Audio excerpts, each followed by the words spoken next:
कुर्बानी आ रही है। दुआ करता हूं अल्लाह हमारी कुर्बानी को कबूल फरमाए, हमारी कुर्बानी को अदा फरमाए। ध्यान से सुनिएगा, जल्दी से निकल जाएगा। बाप ने ख्वाब देखा 3 रोज कि अल्लाह कह रहा है कुर्बानी दो। 100 ऊंट कुर्बान कर दिया। फिर कहा अल्लाह ने कुर्बानी दो, फिर 100 ऊंट कुर्बान कर दिया। कितने ऊंट हो गए? 200 ऊंट कुर्बान कर दिया। तीसरे रोज ख्वाब देखा कि बच्चा लेटा हुआ है और उसकी गर्दन पर चाकू रखी हुई है, चाकू रखा हुआ है, छुरी रखी हुई है। समझ में आ गया कि अल्लाह ऊंट नहीं मांग रहा है, अल्लाह अपना महबूब, अपनी औलाद मांग रहा है। बच्चे से कहा कि बेटा मैंने ख्वाब देखा है कि तेरे गले पर मैं चाकू चला रहा हूं, खुदा की राह में मैं तुमको कुर्बान कर रहा हूं। अल्लाह से दुआ है हर घर के अंदर अल्लाह ऐसे होनहार बच्चे को पैदा फरमाए। बच्चे ने कहा अब्बा हुजूर आप भी सच्चे हो, आपका ख्वाब भी सच्चा है, मैं राह खुदा में कुर्बान होने के लिए, जान देने के लिए तैयार हूं। आप अपना ख्वाब सच्चा करके दिखाइए, लेकिन अब्बा मेरी 4 फरमाइश है। पहली फरमाइश ये है कि आप चाकू को तेज कर लेना। अगर चाकू तेज नहीं होगा गर्दन कटने में देर होगी, खुदा की फरमा बरदारी में, खुदा के हुक्म की फरमा बरदारी में, खुदा की इताअत की बजा आवरी में देर होगी। अब्बा चाकू तेज कर लेना। दूसरी फरमाइश ये है अब्बा अपनी आंख पर पट्टी बांध लीजिएगा, मैं आपका बेटा हूं, कहीं ममता और शफकत में आकर के आपने कुर्बानी छोड़ दी तो आप भी नाफरमान होंगे, आपका बेटा भी नाफरमान होगा। अब्बा आंख पर पट्टी बांध लीजिएगा। तीसरी फरमाइश ये है कि मेरे हाथ पांव को बांध दीजिएगा, कहीं ऐसा ना हो जाए कि ज़बह करने के दौरान मेरा हाथ आपके चेहरे पर लग जाए, मेरा पैर आपके चेहरे को लग जाए और आपकी नाफरमानी हो जाए। अब्बा मेरे हाथ को भी बांध दीजिएगा, पांव को भी बांध दीजिएगा। आखिरी फरमाइश उस बच्चे ने क्या किया है, अल्लाह हर घर में ऐसे होनहार बच्चे को पैदा फरमाए। आखिरी फरमाइश किया कि अब्बा जब मैं राह खुदा में कुर्बान हो जाऊं तो मेरा कपड़ा उतार करके मेरी माँ को हवाले कर दीजिएगा, ताकि उसे सब्र हो जाए कि जिसने बच्चा दिया था उसी ने बच्चे को कबूल कर लिया, मेरा बच्चा राह खुदा में कुर्बान हो गया। सुभान अल्लाह। ताड़ का दरख्त आपने देखा होगा, ताड़ के दरख्त में मटका लटका रहता है। मटका समझते हैं इसका मतलब क्या है? ताड़ के पेड़ में मटका लटका रहता है। क्या मतलब है? ताड़ी, ताड़ी निकालने के लिए वहां मटका लगा देते। तो ताड़ का दरख्त इतना लंबा होता है कि आसमान से बात करता है। आदमी लालच में ताड़ी उतारने के लिए, शराब उतारने के लिए चढ़ तो गया, लेकिन जो नीचे देखा तो घबरा गया कि अब उतरेंगे तो कैसे उतरेंगे। तो मिन्नत मांगता है मेरे अल्लाह, अगर एक हाथ नीचे आ गया तो 1 ऊंट कुर्बान करूंगा। एक हाथ नीचे आया तो कहता है कि मालिक ऊंट तो हिंदुस्तान में नहीं होता है, राजस्थान में होता है, अरब में होता है, यहाँ बारसोई में तो होता नहीं है, ऊंट कहाँ से दूंगा। एक हाथ अगर नीचे आ गया तो भैंस कुर्बान कर दूंगा। एक हाथ और नीचे आ गया, उसके बाद कहता है कि भैंस भी घोर हाट जाना पड़ेगा खरीदने के लिए, तो 40-50 हज़ार रुपया का इंतजाम करना पड़ेगा, ये तो बहुत महंगा होगा। ऐ मेरे अल्लाह अगर और नीचे आ गया तो 1 बकरी कुर्बान कर दूंगा। जैसे ही नीचे आया उसकी मिन्नत नीचे आ गई, खिसक गई। उसके बाद जो नीचे आया तो बकरी की भी कुर्बानी छोड़ दिया। कहने वाले ने कहा मुसीबत में फंसे थे, बकरी की मिन्नत मानी थी, कुर्बानी का जमाना चल रहा है, बकरी कुर्बान कर दो। तो क्या कहता है कि बकरी वो कुर्बानी करे जो दोबारा उस दरख्त पर चढ़ेगा, मैं चढ़ूंगा। पेदर बोला के बेटा जो मैंने ख्वाब देखा है, किताबें जिंदगी का एक निराला बाब देखा है। ये देखा है कि मैं खुद आप तुझको ज़ब्ह करता हूँ, खुदा के हुक्म पर तेरे लहू में हाथ भरता हूँ। कहा फर्जंद ने ऐ बाप इस्माइल साबिर है, खुदा के हुक्म पर बंदा पे तामील हाजिर है, मगर आँखों में अपनी आप पट्टी बांध लीजिएगा। मेरे हाथों में और पैरों में रस्सी बांध दीजिएगा। मशीयत का मगर दरियाए रहमत जोश में आया कि इस्माइल का एक रोंगटा कटने नहीं पाया।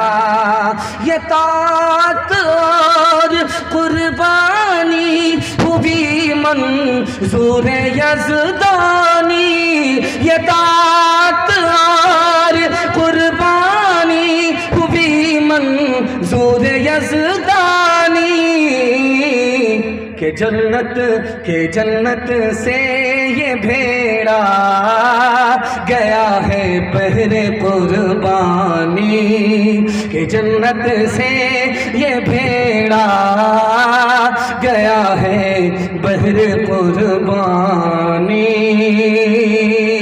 कुर्बानी के हवाले से आखिरी पैगाम, ज़हमत तमाम। आपने जितना अच्छा सुना, मोहब्बत में डूब करके सुना। मैं दुआ करता हूँ अल्लाह आपके बच्चे को इस्माइल जैसा होनहार बच्चा बनाए, इंसान बनाए, मुसलमान बनाए। आपकी खिदमत के लिए अल्लाह कबूल फरमाए। चौथा पैगाम आपकी खिदमत में रखने के लिए जा रहा हूँ, सुनने के लिए तैयार? एक बार हाथ उठाइए इंशाअल्लाह। बेटी में देंगे, बेटा में लेंगे, हाथ उठा दीजिए इंशाअल्लाह। खैर माशाअल्लाह। बेटी में देंगे, बेटा में लेंगे, खैर माशाअल्लाह। पिंडाल में आप कम हैं, ससुराल में ज्यादा है। 7 आदमी मिलकर के एक जानवर कुर्बान करता है बकरीद में। लाइट आ जाएगी, घबराना है नहीं। आवाज काम कर रही है, आवाज आपके पास तक पहुंच रही है, इंशाल्लाह लाइट भी आ जाएगी। देखिए आपके जलसे की करामत है कि जहां पर जलसा है वहां पर उजाला भी है और अंधेरा उजाले से कट रहा है। अल्लाह से दुआ करता हूं कुफ्र और गुमराही के अंधेरे से अल्लाह हम सबको निकाल कर ईमान और इस्लाम के उजाले में हम सबको दाखिल फरमाए। एक बड़ा जानवर होता है, भैंस होती है, उसमें 7 आदमी मिल करके हिस्सा डालते हैं। 7 आदमी मिल करके हिस्सा डालते हैं। 7 आदमी ने पैसा जमा किया, एक बड़ा जानवर खरीद लिया, चाहे वो ऊंट हो चाहे वो भैंस हो। भैंस को कुर्बान करते हैं 7 आदमी मिल करके। गौर से सुनिएगा, 6 आदमी ने जो पैसा लगाया वो पैसा हलाल है। एक आदमी का पैसा जो उसमें लगा है वो हराम है। सिर्फ एक आदमी का पैसा हराम है, बाकी 6 आदमी का पैसा हलाल है। और लोगों को पता चला ही नहीं कि पैसा हलाल इसका है, तब तो और बात है, तब तो चल जाएगा। लेकिन 6 आदमी को पहले से पता चल गया कि वो एक आदमी जिसने हिस्सा लिया है उसका पैसा हराम है। 7 आदमी मिलकर के हिस्सा डाल रहे हैं, बड़ा जानवर है, कुर्बान कर दिया। 6 आदमी का पैसा हलाल है, एक आदमी का पैसा हराम है। तो लिखने वाले ने लिखा कि किसी की कुर्बानी न अदा होगी न कबूल होगी, किसी की कुर्बानी नहीं होगी। 6 आदमी का पैसा सही है, एक ही आदमी का पैसा हराम है। मगर लिखा कि पहले से पता था तो उसको साथ में शामिल नहीं करना था। पहले से पता भी था फिर भी साथ में शामिल कर लिया। हम तो डूबे ही सनम, तुमको भी लेकर के डूब गए। एक गिलास पानी होता है, उसको आप पी भी सकते हैं, पिला भी सकते हैं, लेकिन उसमें एक कतरा अगर पेशाब गिर जाए तो पूरा गिलास नापाक हो जाता है। जानवर की एक ही जान है, गोश्त के 7 हिस्से हैं। जब एक हिस्सा नापाक हुआ तो सब हिस्सा नापाक हो गया, और नापाक हिस्सा अल्लाह के यहाँ कबूल नहीं होता। इसलिए मैं हाथ जोड़ करके आपसे कहता हूँ, कुर्बानी में हिस्सा लगाने से पहले देख लीजिएगा इस आदमी का पैसा हलाल है कि नहीं है। अगर पता नहीं चले तो कोई बात नहीं, अगर पता चल जाए तो उस आदमी के साथ हिस्सा मत रखिएगा, उस आदमी को हिस्सा अपने साथ शामिल करने के लिए मत दीजिएगा, वरना वो तो डूबेगा ही, आपको भी लेकर के डूब जाए। इसलिए हाथ उठा करके वादा कीजिए, हलाल कमाएंगे, हलाल खाएंगे, हलाल पैसे से इंशाअल्लाह कुर्बानी करेंगे इंशाअल्लाह। मुर्गा आ गया, नया साल 1 जनवरी में पड़ोसी का मुर्गा आ गया तो उसको पकड़ लिया, पकड़ करके ज़बह कर दिया। तो बीवी ने कहा ये तो हराम है। कहा सिर्फ गोश्त हराम है, शोरबा हलाल है। शोरबा जब डालना शुरू किया तो बोटी गिर गई। कहा कि दो बोटी गिर गई। कहा कि जो आ रही है उसको आने दो, रोको मत, जो खुद ब खुद आए उसको आने दो। मुर्गा हराम है, शोरबा हलाल है। ये बताइए कि वो शोरबा किस हराम का है? मुर्गा ही का तो शोरबा है। जैसे मुर्गा हराम है उसी तरह शोरबा हराम है। इंशाअल्लाह हलाल कमाएंगे, हलाल खाएंगे, हलाल पैसे से कुर्बानी देंगे इंशाअल्लाह। तो बदियाला दे बैल भरे जो पूरब पश्चिम जाएगा, या सूद बढ़ा कर लाएगा या टोटा घाटा पाएगा। ग़ज़ाक़ अजल का रस्ते में छब भाला मार गिराएगा। धन दौलत नाती पोता क्या, धन दौलत नाती पोता क्या, एक कुंबा काम न आएगा। सब ठाट पड़ा रह जाएगा जब ला चलेगा बंजारा। जब चलते चलते रस्ते में ये खून तेरी ढल जाएगी। एक बदिया तेरी मिट्टी पे फिर घास न चरने आएगी। ये खेप जो तू ला दी है सब हिस्सों में बट जाएगी। थी पूत जनवाई बेटा क्या,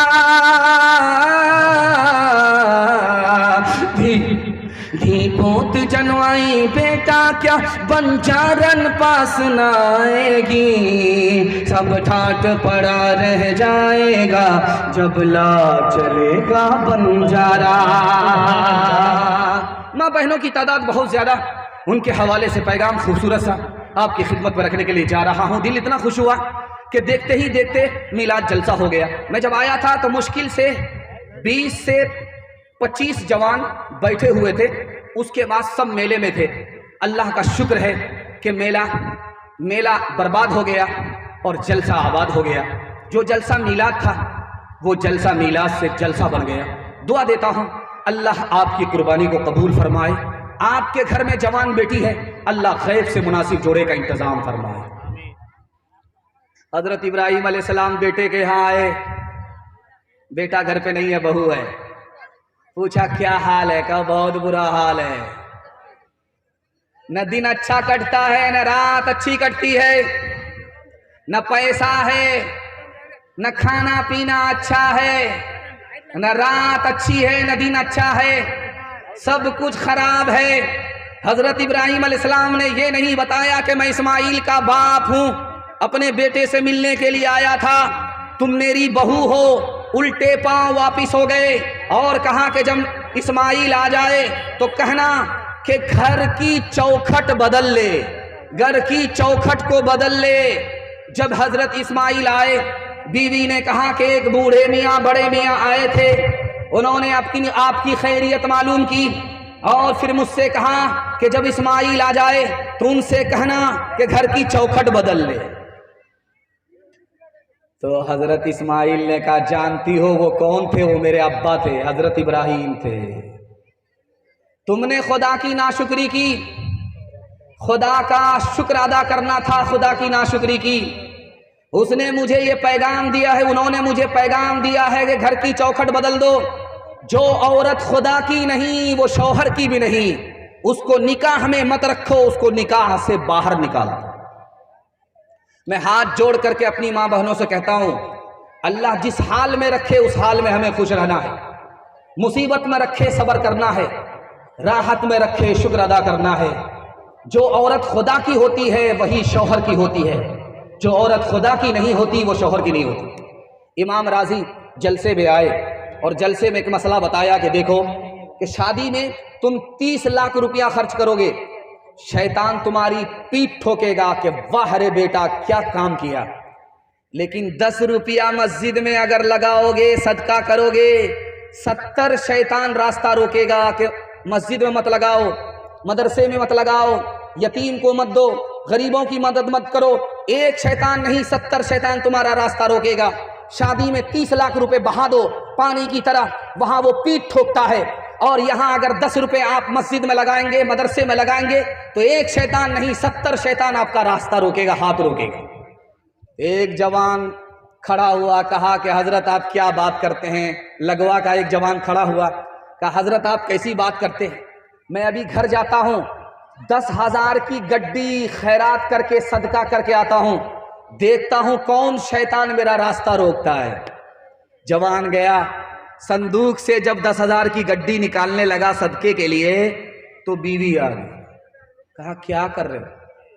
कहा कि मसला मालूम हुआ है, मौलवी ने बताया है अमल करना। कहा मौलवी के चक्कर में पड़े हो, तुम्हारा भी इलाज होगा, तुम्हारे मौलवी का भी इलाज होगा, जो पैसा जहां है वहीं रहने दो। वहां से जब वापिस आया तो सर झुका करके मुंह लटका करके बैठा हुआ है। हजरत ने कहा क्या हुआ? हजरत ने कहा क्या हुआ? हजरत ने कहा क्या हुआ? अरे सीना तान करके गए थे, सर उठा करके गए थे कि 10,000 की गड्डी खैरात करके आता हूं। वहां से जो वापिस आए तो सरगाड़ करके बैठ गए, मुंह झुका करके बैठ गए, बात क्या है? तो उसने कहा कि हजरत शैतान को तो पछाड़ दिया, शैतान की खाला से हार गए। किरदार बद पे खुद ही गुस्से में आएगी, शौहर दिखाए डंडा तो किरदार बद पे खुद ही ये गुस्से में आएगी, शौहर दिखाए डंडा तो ये झाड़ू दिखाएगी, शौहर दिखाए डंडा तो ये झाड़ू दिखाएगी। खासिर इसीलिए कहीं राहत नहीं रही, फातिमा सी अब कोई औरत नहीं रही। चप्पल है ऊंचे हील की और ऊंटनी सी चाल, होठों पे लिपस्टिक लगा के कर रही है लाल। शौहर के सामने कोई जीनत नहीं रही, फातिमा सी अब कोई औरत नहीं रही, फातिमा सी अब कोई औरत नहीं रही। मैं देख रहा हूं गौर से, चेहरा तो सामने नहीं आ रहा है, लेकिन मैं देख रहा हूं बच्चों की तादाद कम है, जवानों की तादाद ज्यादा है। मैं जवानों के हवाले से आखिरी पैगाम सुनाना चाह रहा हूं। हमारे जवान सुनने के लिए तैयार? हाथ उठाइए इंशाअल्लाह। जवानी में दारू पकड़ा है, बुढ़ापे में छोड़ देंगे, हाथ उठा दीजिए इंशाअल्लाह। डिस्ब्रेक मारा, मुकम्मल बेदार, अल्लाह जज़ाए खैर दे। हमारे जवानों को अल्लाह दीन दुनी रात चगुनी तरक्की से माला माल फरमाए। जानते हैं मुसलमान 30,000 थे और 3 लाख दुश्मन को शिकस्त दे दिया। अब उसका जो बादशाह था सर पकड़ करके बैठ गया कि भाई मुसलमान मुट्ठी भर और 3 लाख दुश्मन को शिकस्त दे दिया, मुल्क छोड़ने पर मजबूर कर दिया। 30,000 सिर्फ जवान थे मुसलमान, और सामने जो दुश्मन थे उनकी तादाद कितनी थी? 3 लाख। गौर करने वाली बात है, लाख का मतलब है 100,000, और इधर 30,000, उधर 300,000। 300,000 को मुसलमानों ने शिकस्त दे दिया। 30,000 जवान खड़े हुए, उनको भागने पर मजबूर कर दिया। लोग हैरत में पड़ गए कि ये कौन लोग हैं, कहां से आए, ये कैसे मुसलमान हैं। 30,000 की तादाद में मुट्ठी भर लोग खड़े हुए और दुश्मन के 3 लाख को शिकस्त दे दिया। बादशाह सर पकड़ करके बैठ गया और बूढ़ों को बुला करके पूछा कि बात क्या है कि ये 30,000 मुसलमान 3 लाख दुश्मन को शिकस्त देने पर मजबूर कर दिया। तो कहा कि देखो मुसलमानों के जवानों में 2 खूबी है। पहली खूबी ये है कि ये दारू नहीं पीते, इनकी अकल महफूज है, अकल की हिफाजत है, अकल बर्बाद नहीं है। तुम्हारे जवान दारू पीते हैं और मुसलमान दारू नहीं पीते। तुम्हारे जवान जिना करते हैं, दूसरे की माँ बहन की आबरू को बर्बाद करते हैं, और ये मुसलमान दूसरे की माँ बहन को अपनी माँ बहन समझते हैं, आबरू की हिफाजत करते हैं। वो जिना करते हैं ये जिना नहीं करते, वो शराब पीते हैं ये शराब नहीं पीते। तुम तो 3 लाख की बात करते हो, अगर 3 करोड़ की तादाद भी लेकर के आते तो ये मुसलमान साबित कदम रहते, तुमको शिकस्त देते और अपनी फतह हासिल करते।